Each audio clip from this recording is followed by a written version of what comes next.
नमस्कार। NIDM से मैं विवेक सिंह आप सभी का स्वागत करता हूँ। NIDM national institute of disaster management जो मिनिस्ट्री ऑफ होम अफेयर्स के अंतर्गत आती है, जहाँ पर हमसे बात करने के लिए प्रभाकर सिंह जी हैं जो जिला आपदा विशेषज्ञ हैं, और इनसे जानेंगे से यहाँ पे के लिए यहाँ पे आए हुए हैं, और दूसरा ये अपने डिस्ट्रिक्ट में अपने ज़िला में किस प्रकार से काम करते हैं। प्रभाकर जी, आपका बहुत बहुत स्वागत है आवाज़ न्यूज़ में। मैं प्रभाकर सिंह, आपका बहुत बहुत धन्यवाद विवेक जी। मैं प्रभाकर सिंह जिला आपदा विशेषज्ञ बांदा से हूँ। यहाँ 16 जनपद यहाँ पे 16 राज्यों के लोगों को 60 लोगों को बुलाया गया है जो NIDM की ट्रेनिंग लेंगे 5 दिनों तक। ये जो 16 राज्यों से 60 यानी 60 लोग आए हुए हैं यहाँ पे ट्रेनिंग लेने। जी, किस चीज़ की ट्रेनिंग हो रही है यहाँ पे? ये जो ट्रेनिंग होनी है ये engaging youth and adolescent disaster risk management and climate change adaptation पे है, जिसके अंतर्गत कि रिस्क कितना है, डिजास्टर की डिफिनीशन क्या होनी चाहिए, हर चीज़ों पे कैसे कार्य होना है, और बच्चों को लेके एडोलसेंट के कौन ज़्यादा आपदा के दौरान प्रभावित होता है, उस पे हम लोगों को ट्रेनिंग दी जा रही है, जिससे हम लोग यहाँ से जाके अपने ज़िलों में अपने लोगों को कैसे बचा सकते हैं। इस पे हम लोगों को 5 दिन की ट्रेनिंग दी जाएगी कि किस तरह से क्या करें क्या ना करें, मल्टी हैजार्ड होते हैं, रिस्क क्या है, रिकवरी कैसे करेंगे आप। तो hazard, disaster, recovery, youth, adolescent, girls, child, तो any many types of the hazard and disaster, natural disaster, human made disaster, anthropogenic disaster, all types of disaster have the verified and defined, then work NIDM training programs youth। Sir, जो आपको training यहाँ पे मिलते हैं जैसे 16 राज्यों का बताया, तो सबसे पहले तो मैं ये जानना चाहूँगा ये 16 राज्य केवल नॉर्थ के हैं या संपूर्ण भारत के हैं? और 16 हैं तो 16 ही क्यों हैं, पूरे राज्य क्यों नहीं है इसमें?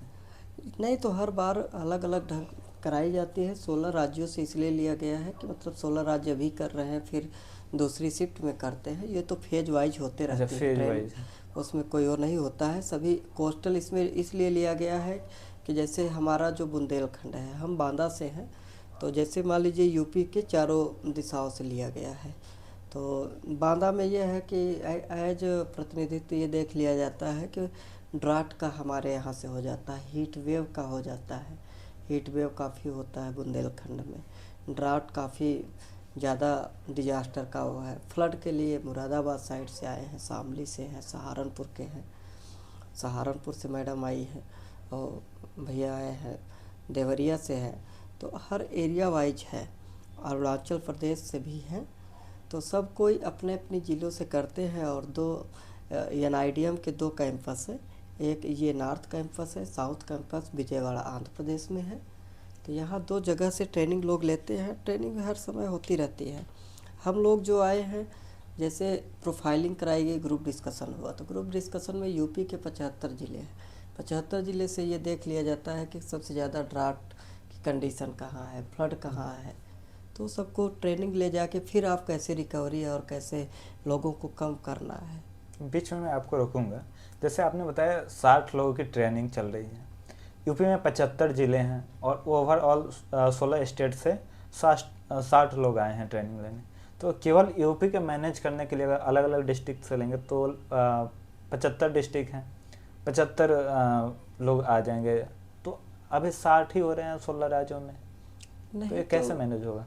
मैनेज के तो जैसे हम लोगों को ट्रेनिंग करा दी गई, अब हम लोग जाएंगे तो कहीं ट्रेनिंग में, तो फिर हम लोग अन्य जनपद वालों को अपनी एरियाज बताएंगे। ये ट्रेनिंग होती रहती है, हर जगह होती है। दूसरी शिफ्ट में वो आएंगे, जैसे हम लोग यहाँ आए हैं, बहुत सारे ज़िलों के 5-6 ज़िलों के लोग मिरिंडा वहाँ लखनऊ में ट्रेनिंग ले रहे हैं। इस ट्रेनिंग में जैसे आपदा डिजास्टर हैं, तो ये अलग अलग आपदाएं आती हैं, अलग अलग उसमें भी डिपार्टमेंट होते होंगे आई थिंक। जैसे आगजनी के लिए अलग होगा, फ्लटिंग के लिए अलग होंगे, तो इन लोगों के फिर आप लोग कैसे इसको बांटते हैं? नहीं, ज़िले में तो एक ही होता है। जैसे हम बांदा जिले के जिला आपदा तो विशेषज्ञ आप सभी जैसे तो फ्लडिंग का भी आप ही सारे देखेंगे, सारे विभाग को अटैच फायर किया का भी आप जाता ही है। देखेंगे। फायर को भी हम लोग कंट्रोलिंग का ये होता है कि हमारे यहाँ से सभी विभाग जुड़ा होता है। हमारा अध्यक्ष डीएम होता है, हमारे यहाँ जी डीएम अध्यक्ष होते हैं किसी भी ज़िले के। और जब ज़िले का तो वहाँ से कंट्रोलिंग होती है। जैसे बाढ़ का आया, बाढ़ को भी कुल मिला के वो ज़मीन लेवल पे लेखपाल और तहसीलदार के ही स्तर से होता है। पुलिस फोर्स होती है, एसडीआरएफ होती है, एनडीआरएफ होती है, जिसकी जो ज़रूरत होती है। हम लोग तो मैनेज के मतलब क्या करें क्या ना करें, उसकी बीच बीच में राहत चौपालें लगाई जाती हैं। अभी पूरे यूपी में चलाया गया राहत चौपाल का कार्यक्रम, बहुत अच्छा था कि क्या करें क्या ना करें। और अभी फिर से आया है पुनः राहत चौपाल चलाने का कि डीएम 5 करेंगे, एडीएम 10 करेंगे, 15 तहसीलदार या उप जिलाधिकारी करेंगे, बाकी लेखपाल और सेक्रेटरी ग्राम प्रधान सभी गांव-गांव करेंगे। राहत चौपाल की नाव से दुर्घटनाएं बहुत हो रही हैं, डूबने से दुर्घटनाएं हो रही हैं। अच्छा, जैसे आपने यूपी से बताया, यूपी बिहार में एक सबसे बड़ी समस्या होती है बाढ़ की। आप जिस क्षेत्र में हैं वहाँ पे बाढ़ की समस्याएं हैं? नहीं, हमारे ज़िले में तो बाढ़ की समस्या बहुत कम है। फिर भी हमारे बांदा में तो बाढ़ जो होता है वो डिपेंड करता है मध्य प्रदेश से, क्योंकि हमारे यहाँ बांध है तो वहाँ का पानी छूटने पे ही और यमुना नदी बढ़ जाने से होता है। नहीं तो बांदा बाढ़ प्रभावित क्षेत्र नहीं है। फिर भी पिछले वर्ष में 42 गांव जलमग्न हो गए थे, केन नदी का पानी नहीं पास हो पाया था। और इस वर्ष तो बाढ़ नहीं आई, 1-2 दिन सिर्फ जल भर मतलब थोड़ा सा बढ़ा था पानी, बहुत जन हानि और कोई नुकसान नहीं हुआ था।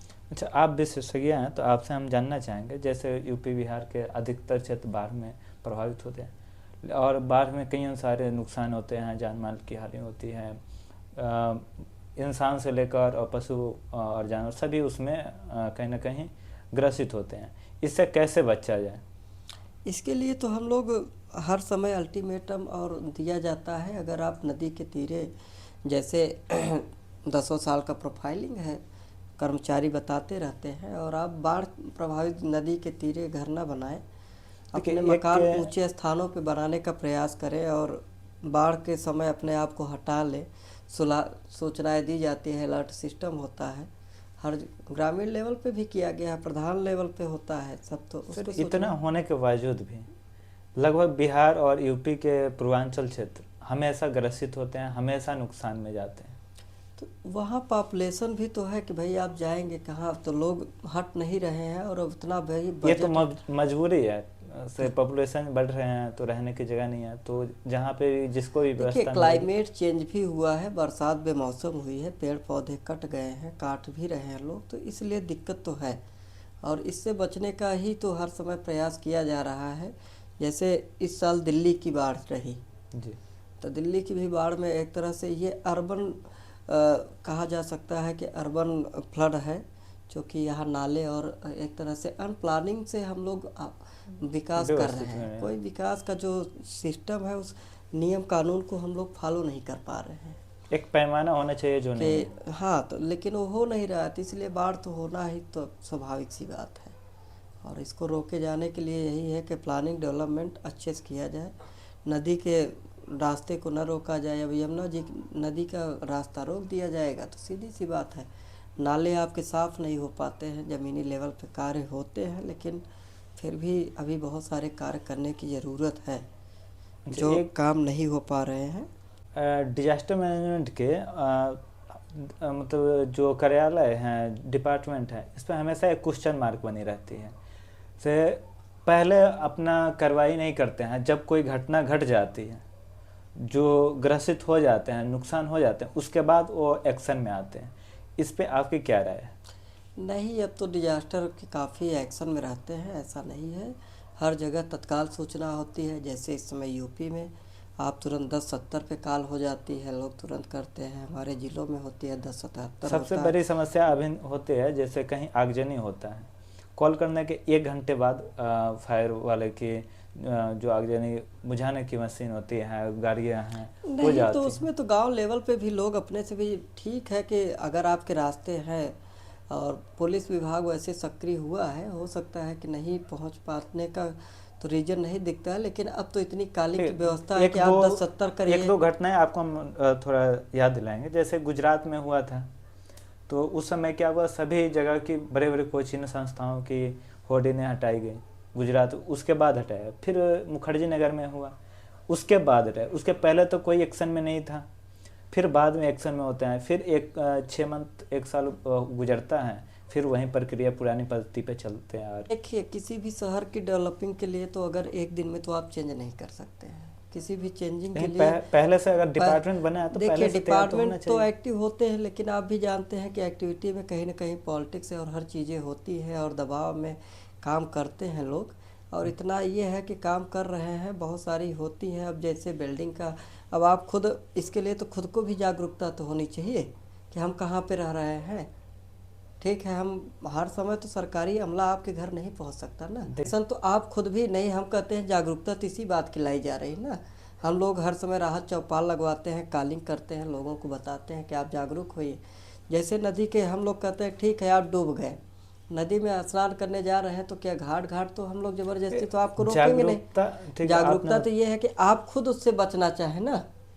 आपने बताया जागरूकता, जैसे जागरूकता तो हम लोग भारतीय संविधान पढ़ते हैं, कानून भी बना है, लेकिन पुलिस व्यवस्था भी बनाई गई है। जहाँ पे भी अगर समाज व्यवस्थित नहीं हो, वहाँ से पुलिस कार्रवाई के थ्रू समाज की व्यवस्थित कार्यवाही में पद्धति में लाया जाता है। तो इस डिजास्टर मैनेजमेंट में क्यों नहीं हो रहा है?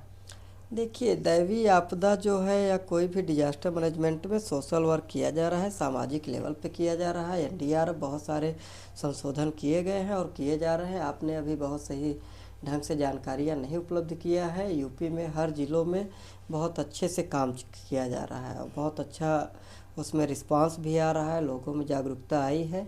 रहा सवाल बाढ़ का और ये सब, तो देखिए इसके लिए तो प्रयास किया जाता है, नाव की हर रजिस्ट्रेशन कराए जा रहे हैं। अब ये है कि जिसको ज़बरदस्ती करना है तो उसमें कोई रोक नहीं किया जा सकता। और तो आप आत्महत्या भी कर सकते हैं, कूद के कर लीजिए। देखिए, समाज के एक मैसेज के लिए जो आपदा प्रबंधन से कैसे बचें, मैं चाहूँगा आप एक संक्षिप्त मैसेज हमारे व्यूअर्स को दीजिए। से अगर आपातकालीन स्थिति में कुछ भी होता है तो उनसे वो कैसे मतलब लड़ सकते हैं, कैसे उससे। देखिए, आप खुद जागरूक बनिए। जैसे नाव दुर्घटना है, नाव पे बैठने से पहले लाइफ जैकेट पहन लें। नाविक का देख लीजिए कि उसकी नाव टूटी फूटी तो नहीं है, पानी अंदर आने की संभावनाएं नहीं है। इस चीज़ों को ध्यान रखते हुए आप नाव की यात्रा करें। सर्पदंश अगर होता है तो सर्पदंश में आप घबराएं नहीं। सभी सर्प आपको जान लीजिए कि विषैले नहीं होते हैं। प्रेशर में आदमी की डेथ होने के चांसेस होते हैं और आप अस्पताल ही जाएं। 1070 1077 1070 हमारे लखनऊ कार्यालय का नंबर है। 1077 ज़िले में होता है। कंट्रोलिंग के लिए तत्काल डॉक्टर 112 पे आप डायल करिए और तुरंत हॉस्पिटल पहुंचने का प्रयास करें। और एंटीवेनम हर जगह उपलब्ध है। जैसे लाइटनिंग अरेस्टर के लिए, लाइटनिंग की जो घटनाएं होती रहती हैं उसमें भी हम लोग काफ़ी जागरूकता फैलाते हैं। अपने घरों में लाइटनिंग अरेस्टर लगवाएं। दूसरा, बरसात के मौसम में आप घरों के बाहर न निकलें, पक्के मकानों में ठहरने का प्रयास करें। ये हम लोगों ने काफ़ी इस पर जागरूकता फैलाई गई है। अभी जैसे यूपी के, अभी हम लोगों के यहाँ भी हर गांव के हर अध्यापक, मतलब हर स्कूल से प्राइमरी, प्राथमिक विद्यालय, इंटर कॉलेज, सभी को एक एक को बुलवा के हम लोग ट्रेनिंग करा रहे हैं। उसके बाद हम लोग पंचायतों में भी प्रधानों को बुलवाए हैं, सेक्रेटरी की, सबकी क्या करें क्या ना करें, इसके अंतर्गत दैवीय आपदा के अंतर्गत हम लोगों ने पूरी ट्रेनिंग कराई है। गांव-गांव एक एक सूचनाएं लोगों को फैलाई जा रही है। जागरूकता का कार्यक्रम बहुत अच्छे से चल रहा है, ट्रेनिंग का भी पूरा है। अभी फेज 2 के अंतर्गत मुख्यमंत्री सुरक्षा योजना के अंतर्गत हमारे जनपद बांदा में 65 प्राथमिक स्कूल और 65 हम लोगों ने ग्राम पंचायतों का भी टाइम्स ऑफ लर्निंग के अंतर्गत भी ट्रेनिंग लोगों को दी जा रही है। इसलिए बहुत अच्छी जागरूकताएं हैं और लोग जागरूक हों, अपने आप को सुरक्षित रखें।